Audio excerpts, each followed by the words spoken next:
Do Senhor. Amém. É bom voltar a Lapa e estar em casa.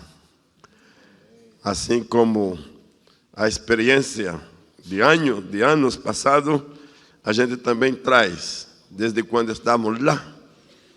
E hoje o que temos é simplesmente uma realização das suas orações. Deus se glorifica no povo que trabalha. Amém? Pode sentar. Agradeço a Deus pela vida do pastor Elias. Vamos para a palavra do Senhor. Quantos querem a palavra do Senhor? Amém. Eu vou pedir uma leitura, a ver se nós podemos ler em coro. E para fazer isso, para que não haja diferença de tradução, eu proponho que a leitura seja a que apareça na tela, para que todos possamos ler unânime. Ezequiel 37. O que é que nós vamos ler? Ezequiel 37. E enquanto, vamos ler do verso 1 ao verso 10. Eu quero, para aqueles que gostam de fazer esboço, Deus provoca o avivamento. O que é que faz Deus? Deus provoca o avivamento. E é tão bom quando nós entendemos que Deus, Ele é quem quer realizar coisas que estão fora do comum e permitir que haja experiências que cortem a monotonia, o que nós estamos acostumados. E nesta leitura, vamos ver exatamente o que foi que aconteceu. Todos comigo? Veio sobre mim a mão do Senhor, e o Senhor me levou em espírito e me pôs no meio de um vale que estava cheio de ossos, e me fez andar ao redor deles, e eis que era muito numeroso sobre a face do vale, e estava sequíssimos. E me disse: filho do homem, poderão viver estes ossos? E eu disse: Senhor Jeová, tu o sabes. Então me disse: profetiza sobre estes ossos e dize-lhes: ó ossos secos, ouvi a palavra do Senhor. Assim diz o Senhor Jeová a estes ossos: eis que farei entrar em vós o Espírito e vivereis. E porei nervos sobre vós, farei crescer carne sobre vós, e sobre vós estenderei pele, e porei em vós o Espírito e vivereis, e sabereis que eu sou o Senhor. Então profetizei como se me havia ordem, e houve um ruído enquanto eu profetizava, e eis que se fez um reboliço, e os ossos se juntaram, cada osso ao seu osso. E olhei, e eis que vieram nervos sobre eles, e cresceu a carne, e estendeu-se a pele sobre eles por em cima, mas não havia neles espírito. E ele me disse: profetiza ao Espírito, profetiza, ó Filho do homem, e diz ao Espírito: assim diz o Senhor Jeová, vem dos quatro ventos, ó Espírito, e assopra sobre estes mortos, para que vivam. Amém? Para que vivam. Agora olha o verso 10. Estamos no 9, né? Olha o verso 10. E profetizei como ele me ordenou. E então o Espírito entrou neles, e viveram, e se puseram em pé um exército grande em extremo. Quantos podem dar glória a Deus por isso? Aleluia. Eu quero que consideremos, porque é reunião de obreiros também, e o pastor acaba de informar que ele abriu para que todos aqueles que pudessem chegassem e participaram da reunião. E a mensagem ela está traçada para uma igreja responsável, começando pelo altar e, sem dúvida, para que possa afetar a todos os seus membros.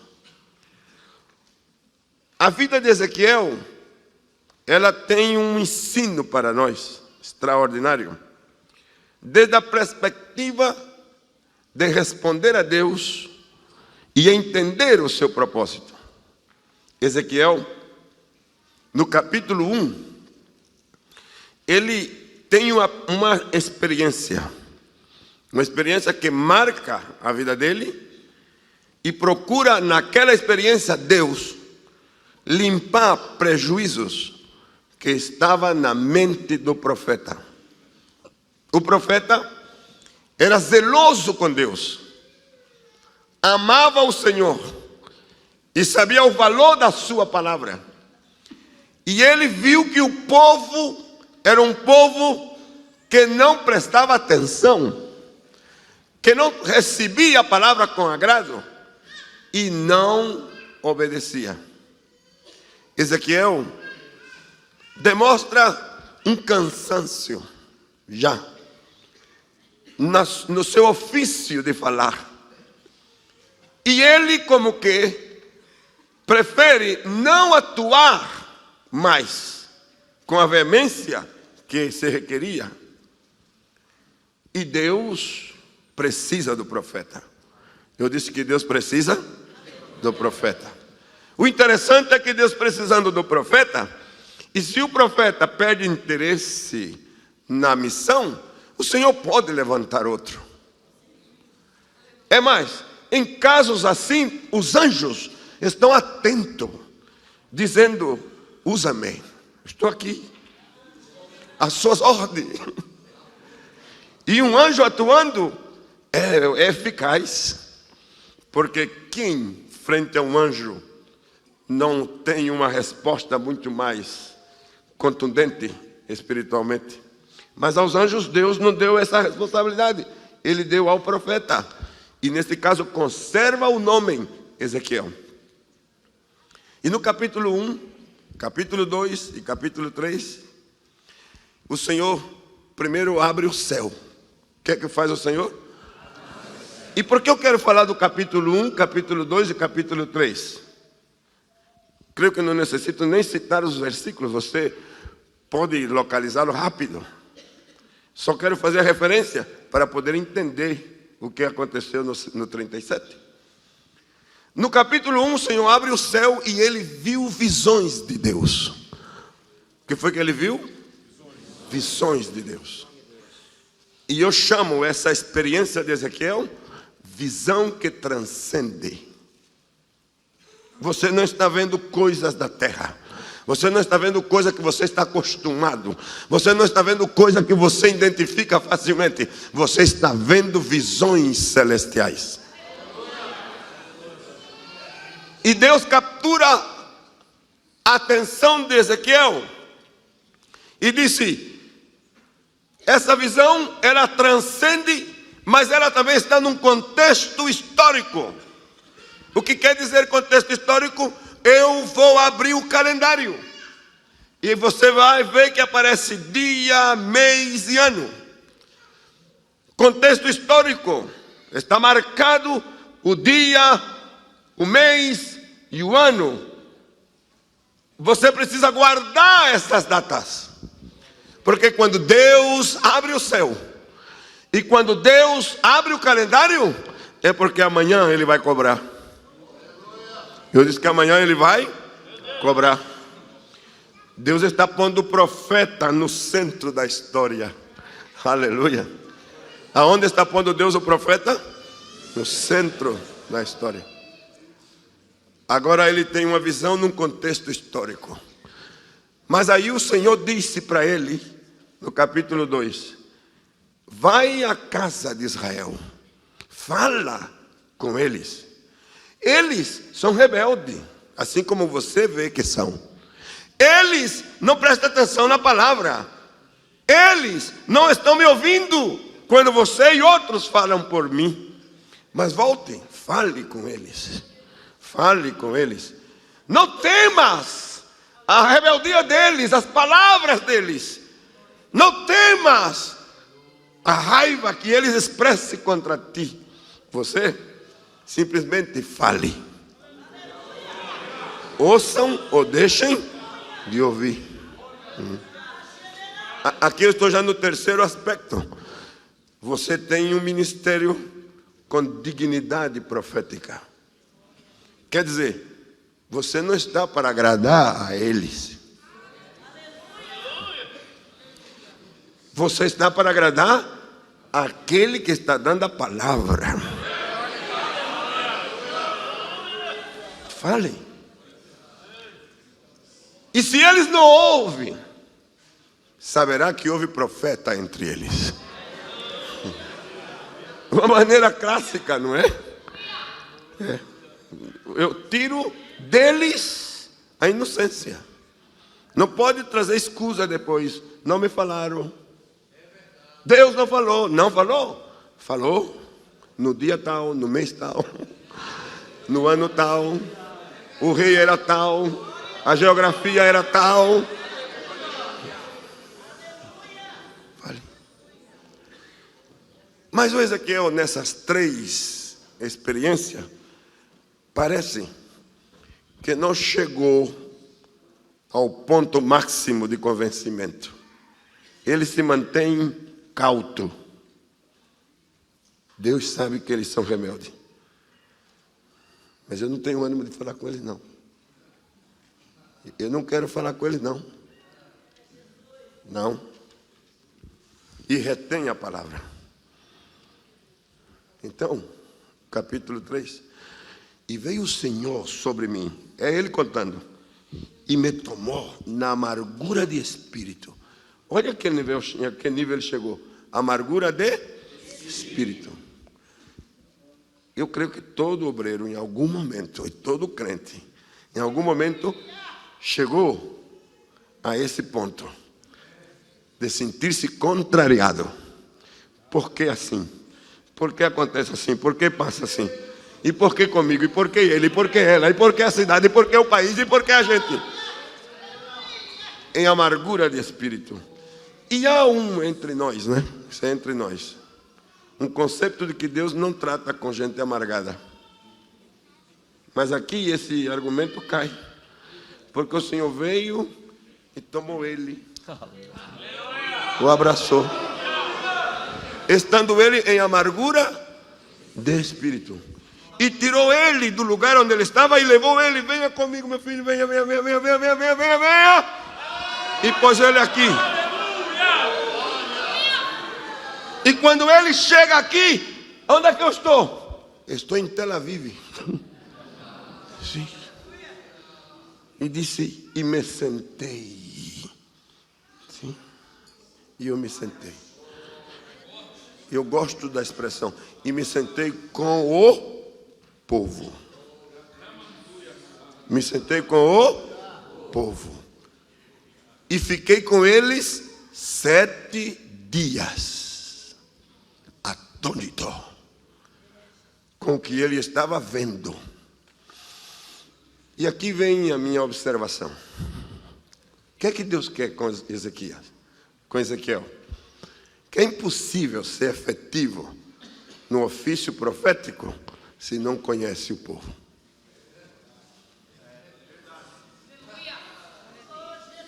Impossível.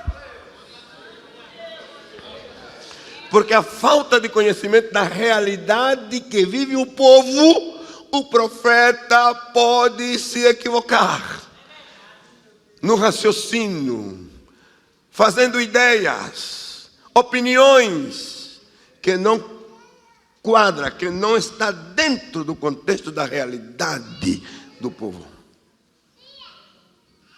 E Deus disse, eu vou levar ele até onde o povo está, para que ele sinta de perto. Por que sou rebelde? Quem motiva a rebeldia? Por que eles accionam dessa maneira? O que é que está acontecendo lá? não é desde o pedestal profético. Não, é no meio do povo. É no meio do povo. E quando ele viu a realidade, ficou atônito. E o que eu gosto, para definir as duas posições do capítulo 3, primeiro é que, apesar da amargura do espírito, obedeceu. O que foi que ele fez? Obedeceu. Por em cima do seu sentimento. Eu não quero ir, mas se ele me leva, eu vou. Eu não quero ver, mas se ele me leva para ver, eu vou ver.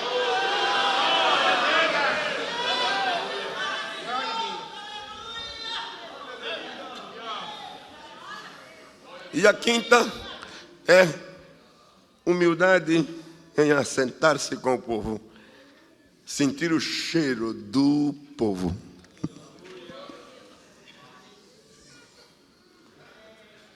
É assim o caminho do profeta, daí para frente você sabe. E ele vem com palavra, com o povo, vem, até no 37. No 37 está colapsando outra vez. Está o quê? Colapsando. A tarefa não está terminada. Ele não consegue ver a realização de tudo e ele baixa a guarda. E Deus disse, venha para cá. Quero mostrar para você outro cenário. E ele disse, e então me encontrei no vale de ossos. E aqui eu quero que você observe algumas coisas, porque é importantíssimo. O que foi que ele viu no cenário? Eu fiz, com todo cuidado, um esboço de 4 pontos principais. Primeiro, Deus queria agora que o profeta tivesse uma visão profética. Uma quê? Uma visão profética. E a dizer isso, assumo a responsabilidade em a fazer ou dar luz a que o que a palavra está dizendo aqui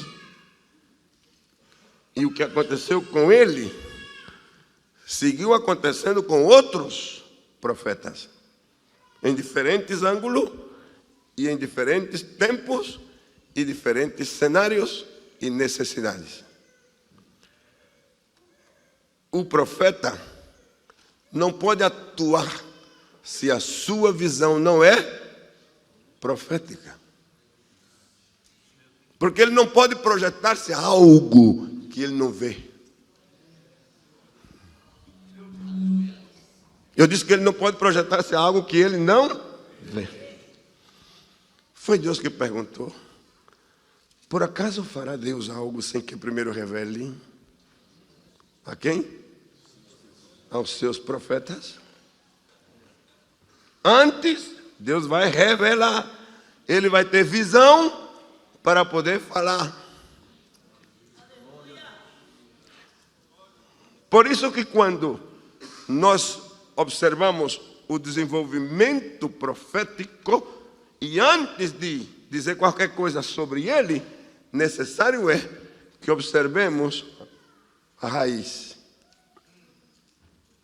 Você não pode profetizar se você não tem visão profética. Você pode ensinar, você pode falar, você pode repreender, você pode chamar a atenção, até aí, mas ir ao futuro só vai se tiver visão do que possa acontecer no futuro. Aleluia. E o Senhor abre aquele cenário e o profeta viu. O que é que você está vendo? Um vale de ossos seco. Pergunta, Ezequiel, estes ossos secos viverão? Uma grande pergunta requer uma grande resposta. E é importante ter em conta também que, se um homem pergunta a outro, ou uma mulher pergunta a outra, sempre que a pessoa faz uma pergunta, ela fica expectante com a resposta. E os dois, tanto quem pergunta como quem responde, se preocupa. Porque a pergunta e a resposta têm uma particularidade de unir as coisas conhecidas com as desconhecidas. Você pode se surpreender com uma resposta. Mas em segundo lugar, tanto a pergunta como a resposta compromete quem faz e quem responde. Agora, se é Deus que faz pergunta, pensou você o que sentiu Ezequiel? Ficou desse tamanho assim. Em frente ao Senhor ele disse, eu não posso responder isso não. Tu sabes, Senhor. É elegante, não é? Tu sabes. Eu me declaro ignorante. Tu sabes, Senhor. E pensou ele que assim, ele saía do compromisso. Mas aquele que sabe disse, eu sei que eu preciso de você. Então disse, caminha ao redor do vale e observa os ossos, observa. Eu não quero que veja uma visão simplesmente global. Agora eu quero conhecimento profético. Eu quero que você identifique qual é a realidade desses ossos.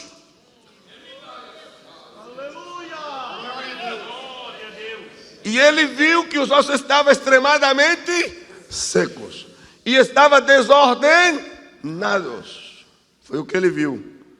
E a ver, ele agora tem conhecimento profético. Que quer dizer, quando você está consciente da magnitude daquilo no qual você vai se envolver.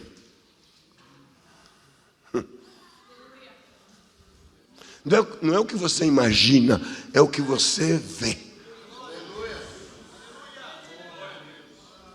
Esses ossos estão extremamente secos. Esses ossos estão separados um do outro. Nenhum osso pertence ao esqueleto que está perto. Não existe esqueleto. É uma desordem.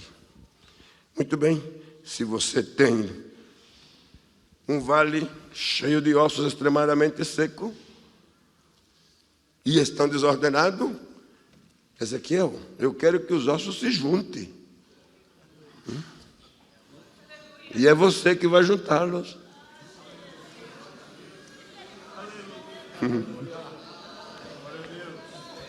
Ezequiel, diga para estes ossos que se juntem.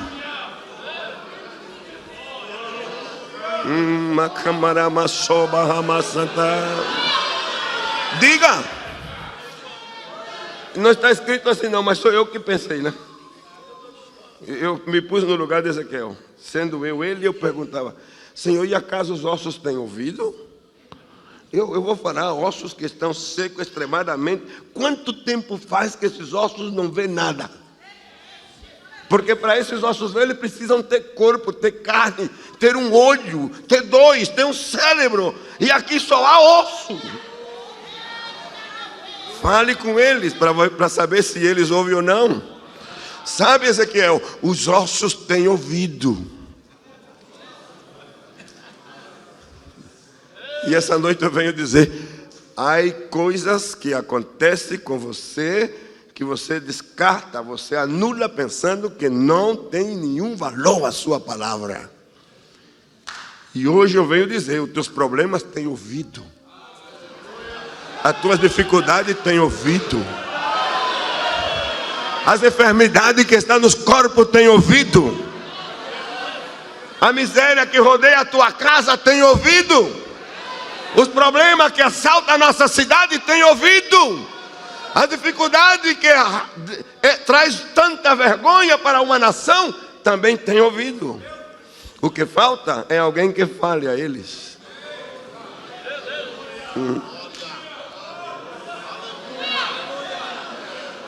Fala. Louvado seja o nome do Senhor.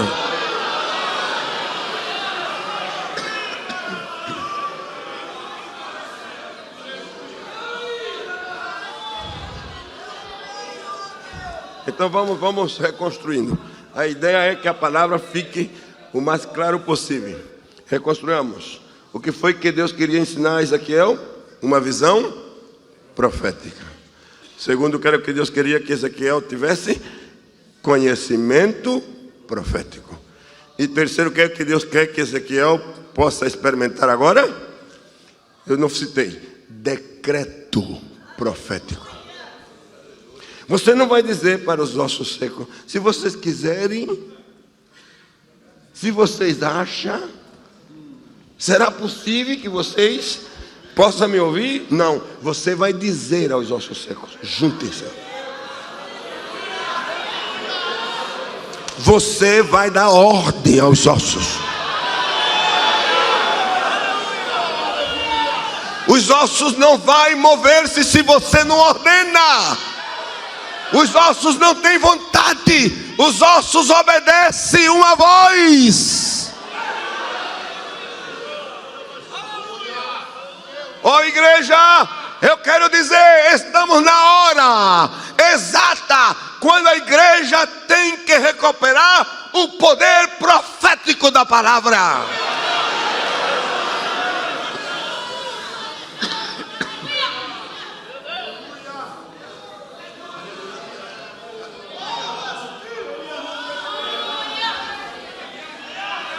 E Deus foi cuidadoso em dizer como você deve ordenar.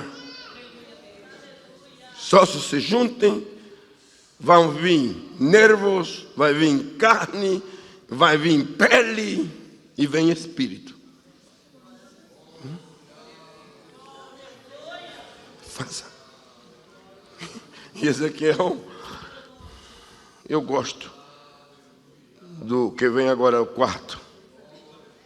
Obediência profética. Obediência a quê? Eu não vou fazer o que eu quero. Eu vou fazer o que Ele manda. Escutem. Não há profeta que fale de si mesmo. Porque se fala de si mesmo, não é profeta.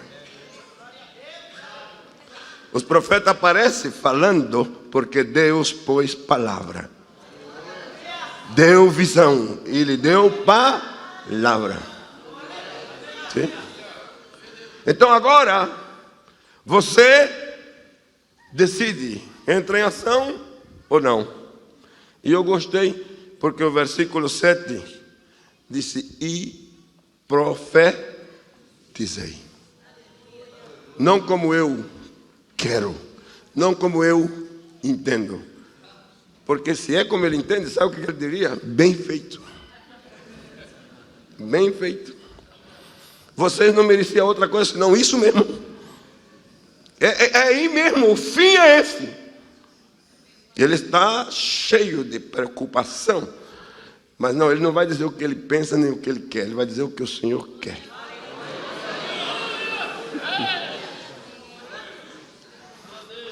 Deixo isso para você. Há alguém em casa esperando que você diga o que Deus quer. Eu disse alguém em casa, na sua casa. Há alguém no trabalho, no seu trabalho. Há alguém no emprego, lá na empresa, na indústria, no comércio, esperando ouvir o que você tem que dizer. E dizer aquilo que Deus quer que diga.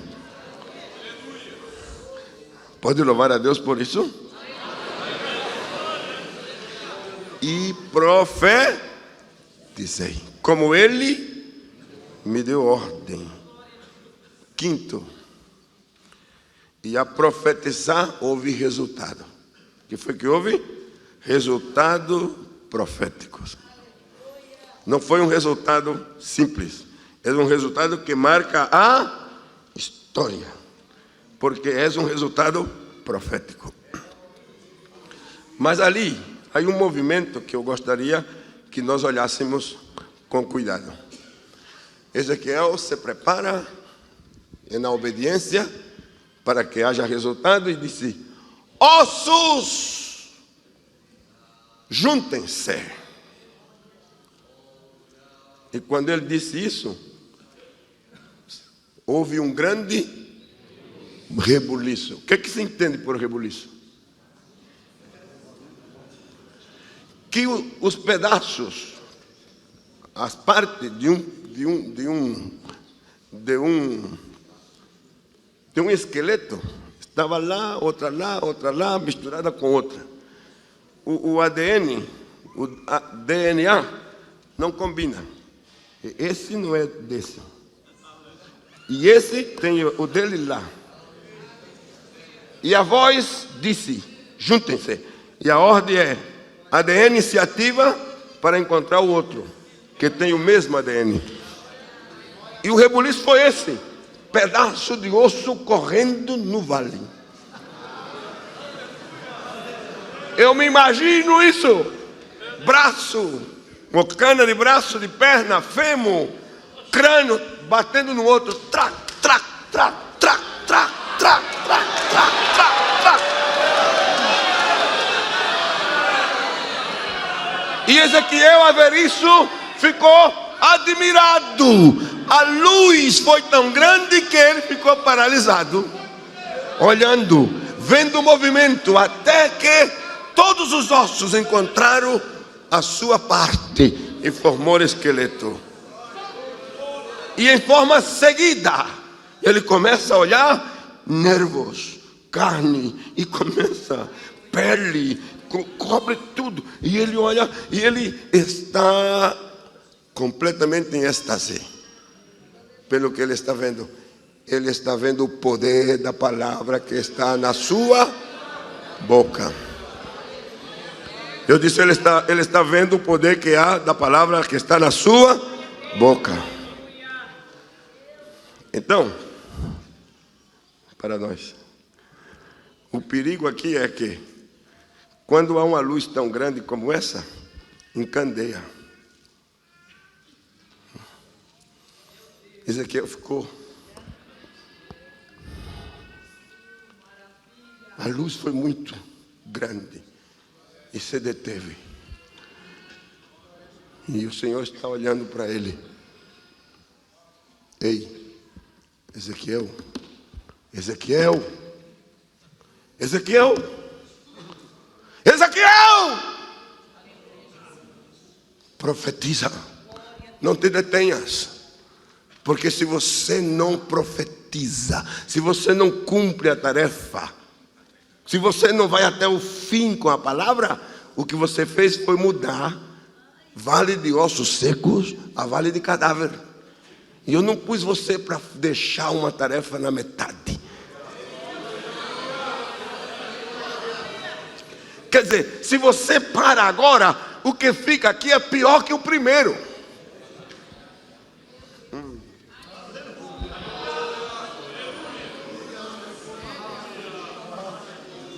Então eu quero dizer, primeiro para nós que estamos comprometidos com o Senhor, meu amado, o primeiro resultado que o Senhor ou eu tenhamos, não significa que é tudo. Não significa. Por mais importante que pareça ser, por mais espetacular, neste caso é espetacular, que a luz dos olhos apareça ser. Não te detenhas, não fique satisfeito com a tarefa incompleta, inconclusa. Muitos ministérios se há detido porque uma pequena luz os encandeia. E crê que já alcançou tudo, já tem tudo. Na vida da igreja, depois de ter palavra de Deus no cumprimento do seu progresso profissional, empresarial, comercial ou outros, igual. O primeiro resultado, a pessoa fica encandeada. Ai, Deus fez, que coisa tão maravilhosa. E aqui já está. Não, é apenas o começo. Eu disse que é apenas o começo. Bendito seja o nome do Senhor.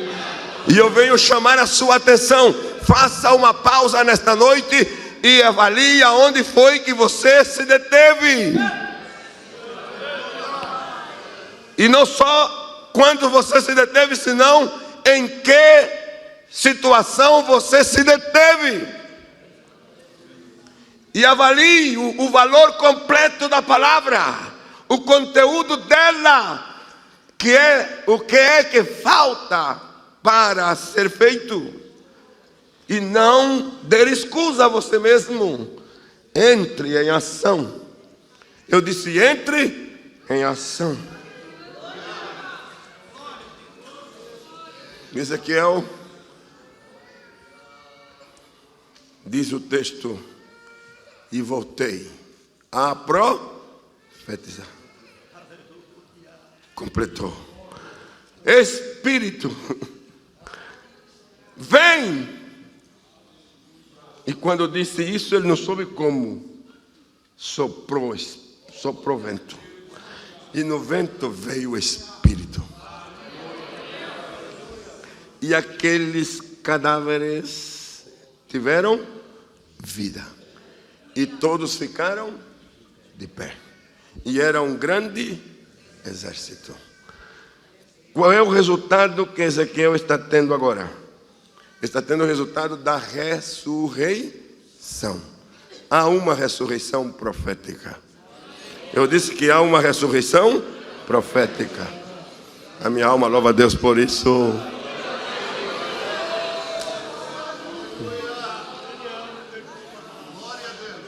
E quando ele vive esse momento, o Senhor então volta com ele e disse, Ezequiel, assim é a casa de Israel. Desde o capítulo 1 até aqui, eles continuam numa posição que não é aceitável para mim. E é mesmo que não seja aceitável para mim, olha Ezequiel, o que é que eles dizem? Eles dizem, nós não temos esperança. Nós estamos mortos. Todos estamos em sepulcro. E tu, Ezequiel, assim como fizeste agora, farás com a nação. Farás com a nação. Eu vejo de outra forma então, como conclusão.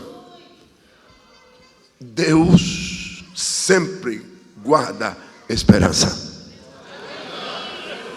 Eu disse que Deus sempre guarda esperança. De novo, Deus sempre guarda esperança. No pior quadro, ainda há esperança. E se há esperança, você e eu somos os responsáveis para atuar. Eu disse que somos os responsáveis para atuar. Seja louvado o nome do Senhor.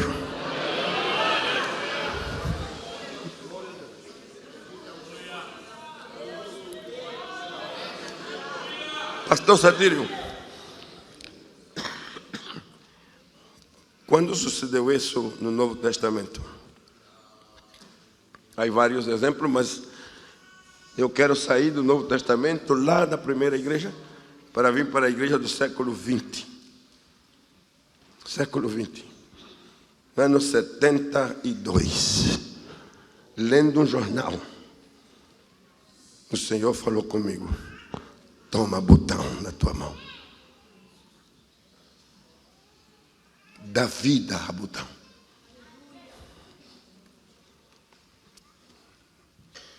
E eu lendo aquele jornal com toda a descrição que estava sobre aquela nação, chorei e assumi o compromisso.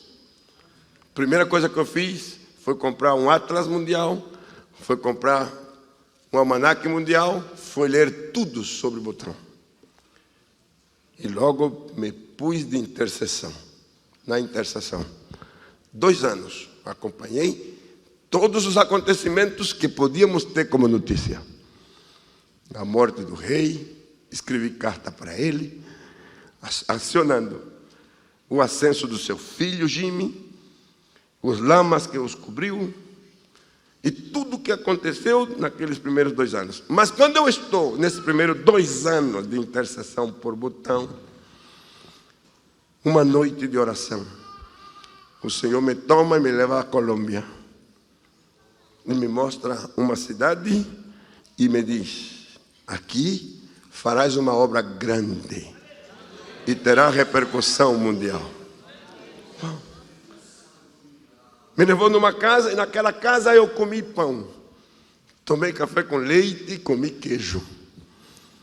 Vi a pessoa que me conduziu, tem o seu rosto gravado. Por isso, não se assuste quando eu estou olhando muito para você, porque estou buscando Ele. Eu creio que em qualquer momento eu volto a encontrá-lo. Aquela mocinha que veio e serviu a mesa, e logo quando aquele pergaminho se abriu, e eu olhando o pergaminho dizia: oh Deus, eu vi uma terra feliz. E ela se para ao meu lado, a mão direita, e sorrindo pergunta: o senhor entende? Eu digo: não tudo. Então ela fala em português: ó Deus, eu vi uma terra feliz, Colômbia. E eu me despertei. E estou no mesmo lugar de oração. Olho para o relógio. Havia passado 1 hora e fração de minutos. E pensei, dormi. E estou sonhando. Mas quando eu faço assim, esse raciocínio, sinto que eu tenho fragmentos de comida na boca e o sabor do café com leite.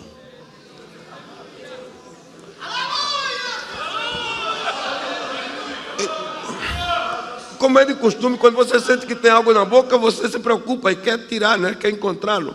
E eu busquei, e aí estava pedaço de pão, pedaço de queijo, e o sabor. Eu digo: não! Não, isso não aconteceu. Eu estou de joelho. Eu não comi nada. Eu lavei a minha boca, eu escovei meus dentes. E uma voz soou dentro do quarto: você creu no do Felipe? E eu via Felipe batizando o eunuco e logo sendo levantado pelo Espírito. E respondi: creio. E aquela voz contundente outra vez: eu sou o mesmo.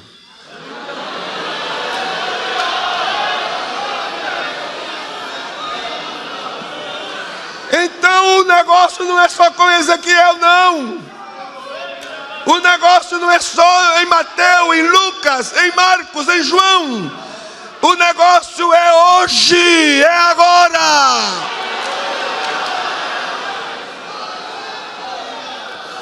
O Deus de ontem é o Deus de hoje. Ele é o mesmo Deus.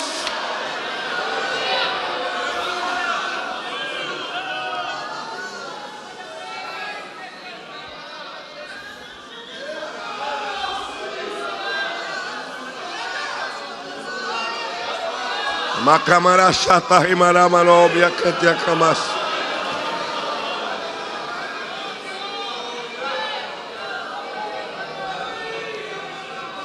Tive problema, confesso. Problema com aceitar o que eu estava vivendo. Mas não tinha outra maneira. Se você vê sinais sobrenaturais que se transforma natural, você não pode duvidar. Por isso hoje, quando eu estou contando isso, eu mesmo pergunto a Deus: devo contar semelhantes coisas? Paulo disse: eu vivi coisas que não é lícito nem sequer contar, porque se não há mente espiritual, não entende. Não pode compreender as coisas do Espírito quando elas andam de discernir-se espiritualmente. E muitas vezes eu digo: Senhor, não me deixe eu falar coisas com gente que não possa entender. Senhor, não me deixe revelar situações que façam outros pecar, por dúvida, por incredulidade. Permita que, se eu possa contar algo tão fidente como foi isso comigo e contigo, Senhor, seja de bênção, seja de ajuda para aquele que ouça.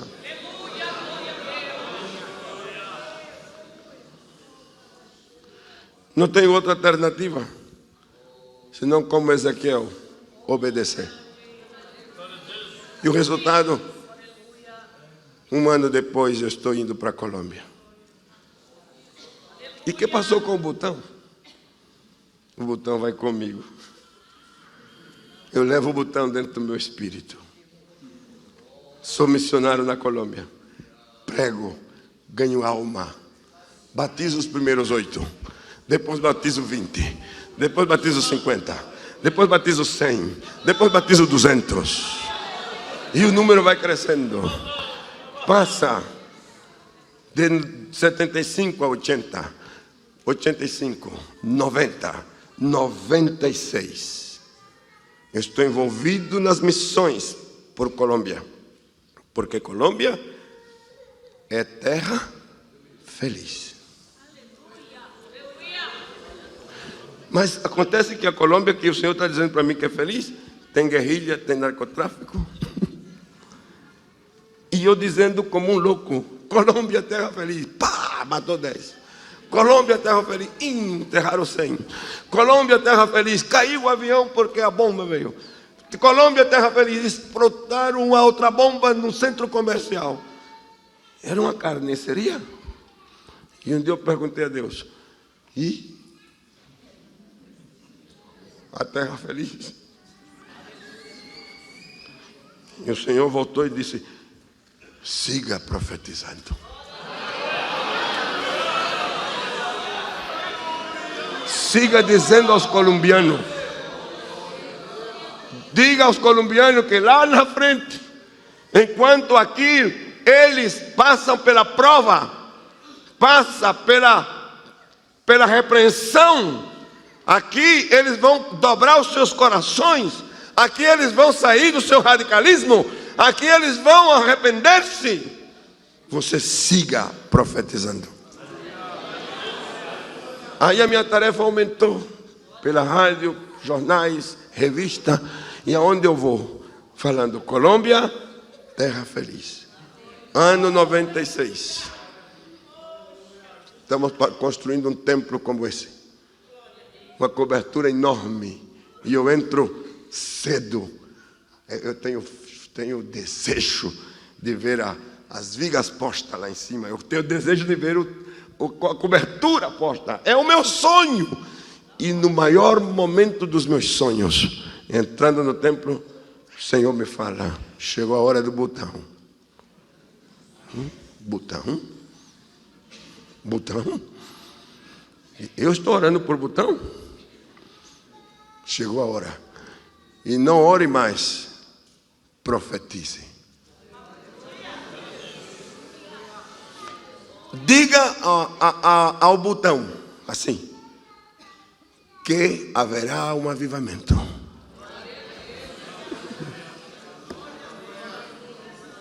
Que a cortina do ocultismo ela vai ser tirada.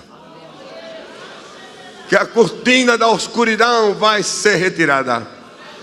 Que o povo que está em trevas verá grande luz.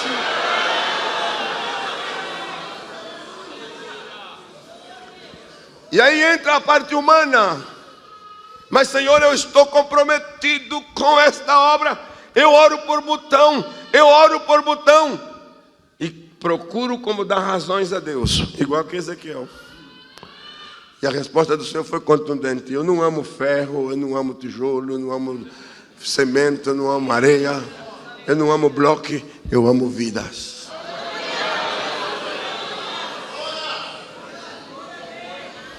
E logo me completa o Senhor.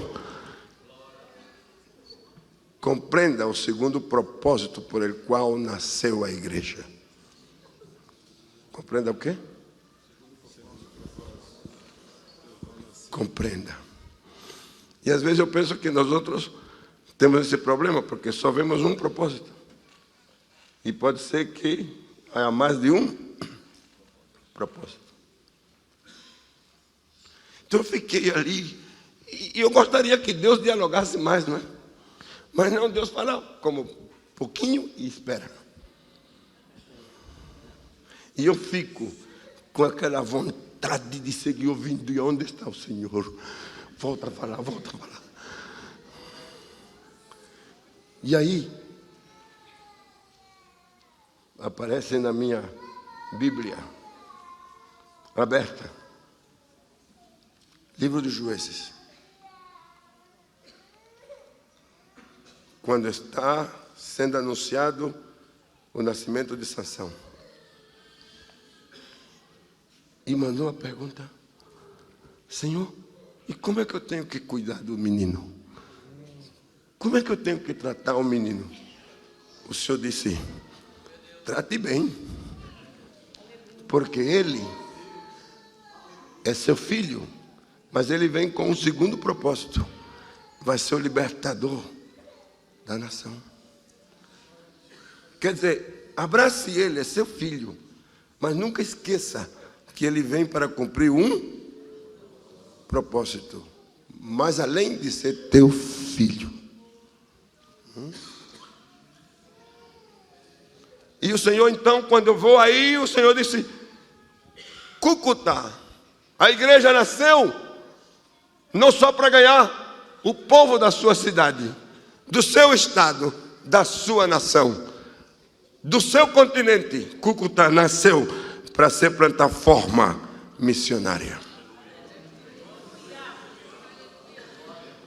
E isso me levou a falar com a igreja, com um temor reverente. No dia que eu diga isso para a igreja vai dizer: pastor está louco.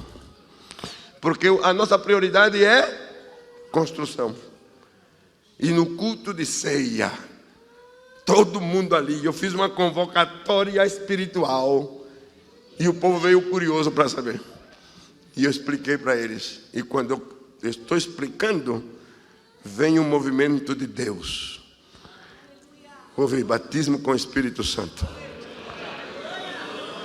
E pessoas começaram a vir ao altar.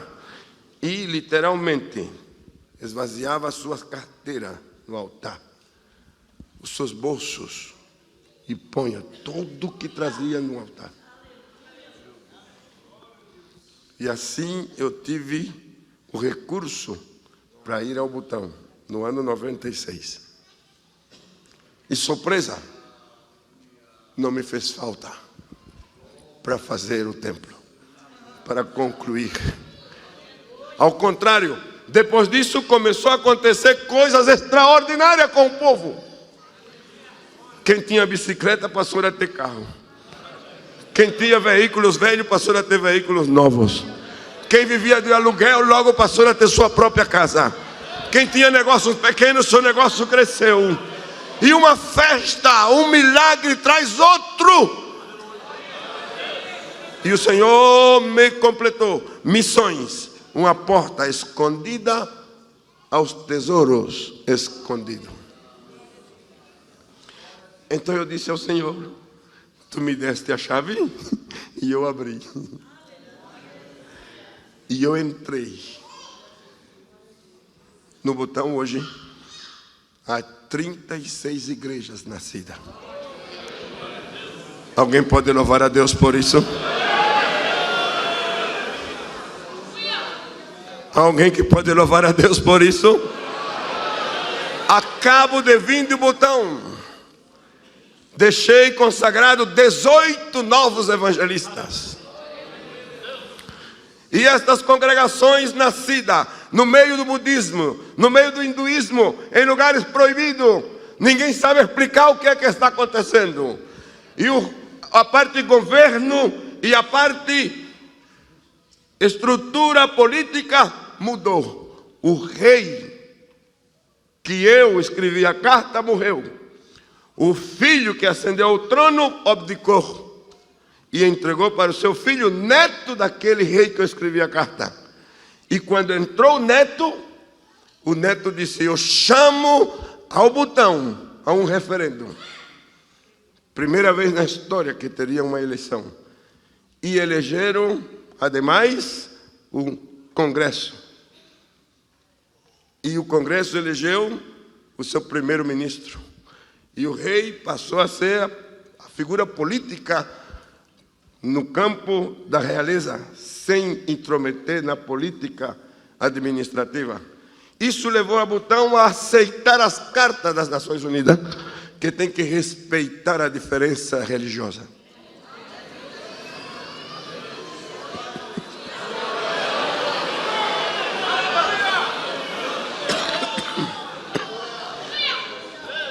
Como hoje tudo é fácil, pesquise. Entre para saber o que acontece com o Butão. Mudanças traz mudança. Agora que eu fui, impressionante. A casa que nós temos são 4 pisos, 4 andares. No último, no quarto é o templo. Senta 450 pessoas. Fizemos culto sexta, sábado e domingo, o dia todo. Eu disse o dia todo. E é impressionante ver aquele povo dançando na presença do Senhor, de acordo com a sua cultura, louvando e engrandecendo a Deus e dizendo: em Deus não há reencarnação, em Deus há ressurreição.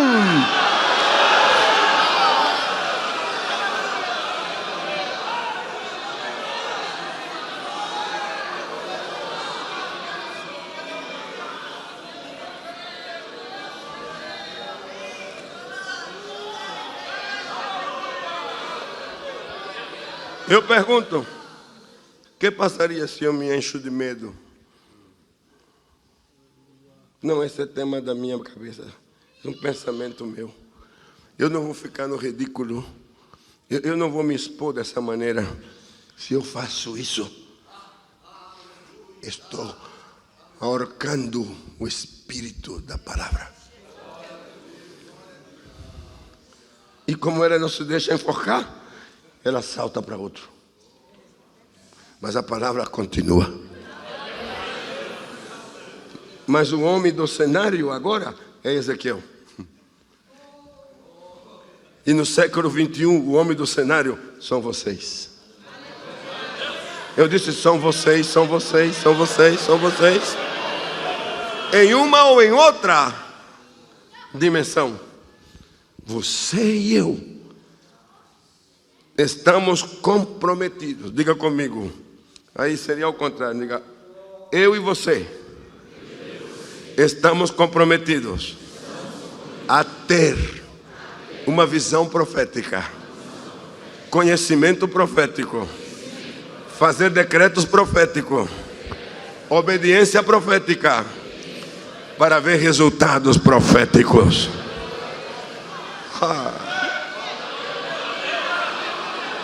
Aleluia!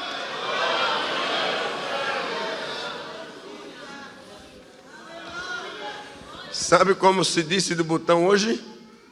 Não é o reino do dragão, a terra onde Deus não é conhecido. Disse: o reino da felicidade. E fizeram uma pesquisa, faz como 6 anos que estão fazendo a pesquisa. Colômbia segue ganhando como o primeiro país no mundo, apesar de Pablo Escobar, apesar de guerrilha, apesar de ELN, apesar de tudo que você já sabe. Colômbia é o país mais feliz da terra. E Butão é o segundo país mais feliz da terra. Será que isso tem algo a ver com a palavra? Sou eu que determino agora se dou valor à palavra ou uma coincidência. E como eu não sou de coincidência, eu dou valor à palavra. Porque a palavra, ela gera uma nova realidade. Eu disse: a palavra gera uma nova realidade. Quando você saia daqui, se tiver tempo em casa, acesse Butão e acesse Colômbia hoje. Na Cartagena, você está assinando o acordo de paz. As Farc estão entregando mais de 7.000 armas, dizendo: essas armas já não apontarão para nenhum colombiano, não matará a ninguém mais. E a caneta que o presidente vai usar, foi eu que dei.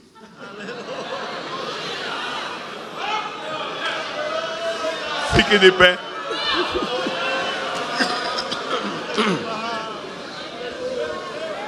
Mas sobereheme via coparahene a Shabbat.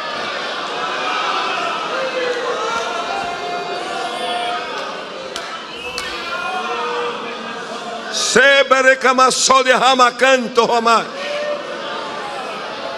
Eu quero pôr diante de você o privilégio extraordinário de recuperar, de voltar a tomar aquilo que já é seu e que por algum motivo vai ficando sem uso.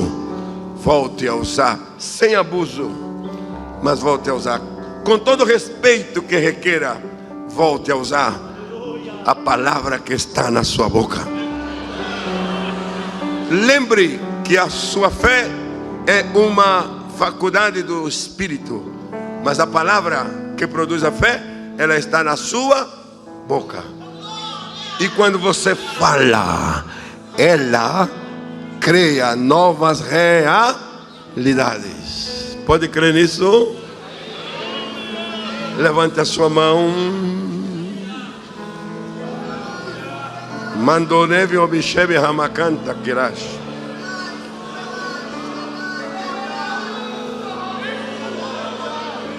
O teu Espírito está aqui. Ele não vem, ele está. O teu Espírito já está em cada pessoa, mulher e homem que está neste lugar, em cada obreiro, em cada pastor, em cada presbítero, em cada evangelista, em cada diácono, em cada cooperador. E no momento que ele acciona na dimensão que lhe corresponda, tu, meu Deus, o honrarás. Shama ketaria hamasaka paterie. É agora a sua hora. Você tem visão profética. Veja o seu futuro em Deus. Veja o futuro da sua casa. Veja o futuro da sua família. Veja o futuro da sua cidade. Veja o futuro do seu país. Veja o futuro da sua empresa, dos seus negócios. Hoje o Espírito profético te dá conhecimento, te dá poder de palavra. Serás responsável quando fale o que Deus quer que fale. E Ele te honrará e permitirá que a sua palavra se cumpra. Esta noite, uma coisa só requer de Deus: obediência. Obediência. Obediência. Shabakatoreme kampatanahamasan.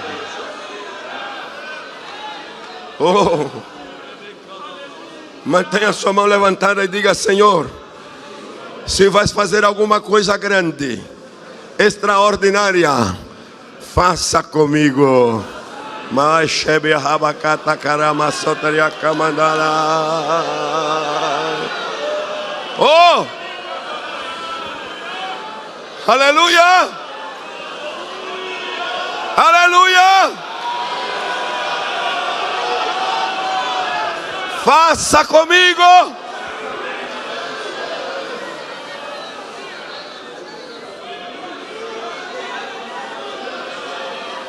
Shabakata kamandaria kapara shonda hamas. Pastor Elias, ministério no setor da Lapa, igreja, nos próximos 3 meses e dias que falta para terminar o ano 16, recebereis uma visitação extraordinária do Senhor.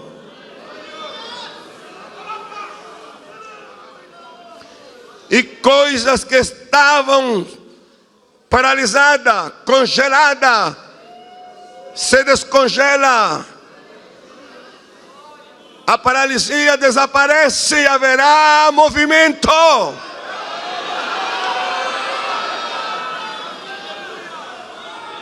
O que estava longe chegará e estará perto de ti na tua mão.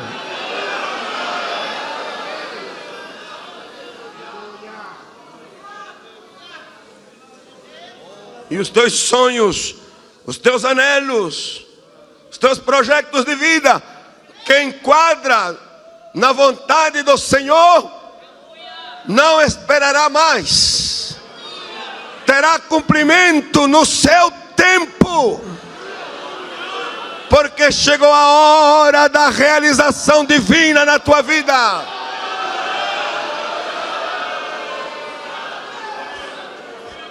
Você que crê, levante a sua voz de júbilo.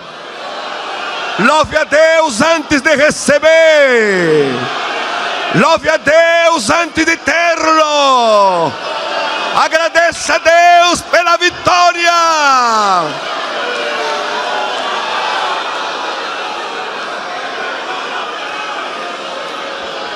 Chama Rabacata querer abaixaraba. Oh! Shemia, Shemika, mama, tume.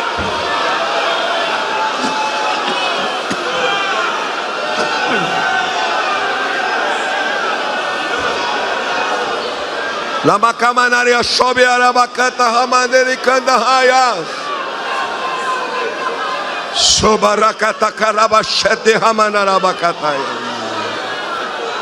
Há motivo para adorar o Senhor esta noite.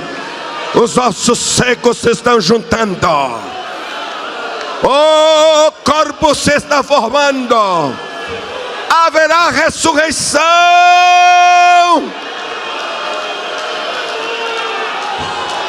Ressuscita tuas finanças quebradas, morta, arruinada. Ressuscita o teu emprego, o teu trabalho, os teus negócios. Hoje, agora, foge pobreza, escassez, tudo que vai contra o povo de Deus, no nome de Jesus. Todo principado, toda potestade, todo governador das trevas, toda hostes infernais da maldade, elas recuam. Shabacatarama catarama xandacana.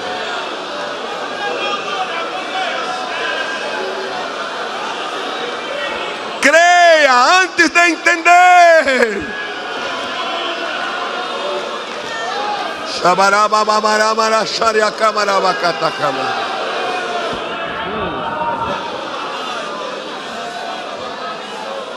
Aleluia.